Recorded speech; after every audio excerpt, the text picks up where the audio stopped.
Sesudah dikasih waktu 7 hari pikir-pikir oleh hakim, terdakwa kasus korupsi KONI Sumsel lewat kuasa hukumnya Henry Zainuddin akhirnya menerima hasil vonis setahun Majelis Hakim Pengadilan Negeri Palembang.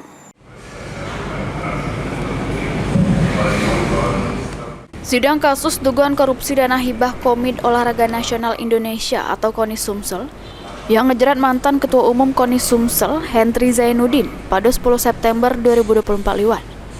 Jaksa penuntut umum sama penasehat hukum terdakwa sempat pikir-pikir terhadap hasil putusan tersebut. Seminggu sesudah putusan Majelis Hakim Pengadilan Negeri Palembang, tim penasehat hukum terdakwa Henry Zainuddin, Rizal Syamsul mengungkapkan kalau pihaknya tidak ngaju ke banding terhadap putusan Majelis Hakim sehingga menerima putusan tersebut. Menyikapi hasil putusan kemarin setelah kita para penasehat hukum berdiskusi kompromi dengan terdakwa juga, kita putuskan tidak banding. Alasannya kita tidak banding apa?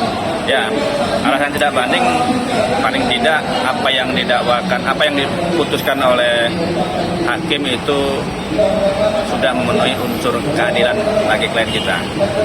Untuk nilai kerugian negara itu kan ada lebih bayar, itu gimana? Ya, kalau soal lebih bayar itu nanti kita bicara pada pihak terkait, karena menurut jaksa penuntut itu sudah ada di Pemda itu kan, tinggal kita mengajukan pengembalian sisa uang yang kemarin diputuskan ada kelebihan bayar KR. Sebelumnya terdakwa Henry Zainuddin divonis pidana penjara selama setahun sama denda sebesar 50 juta rupiah oleh Majelis Hakim juru kasus dugaan korupsi KONI Sumsel yang sudah merugikan negara sebesar 3,4 miliar rupiah. Lutfi, PAL TV.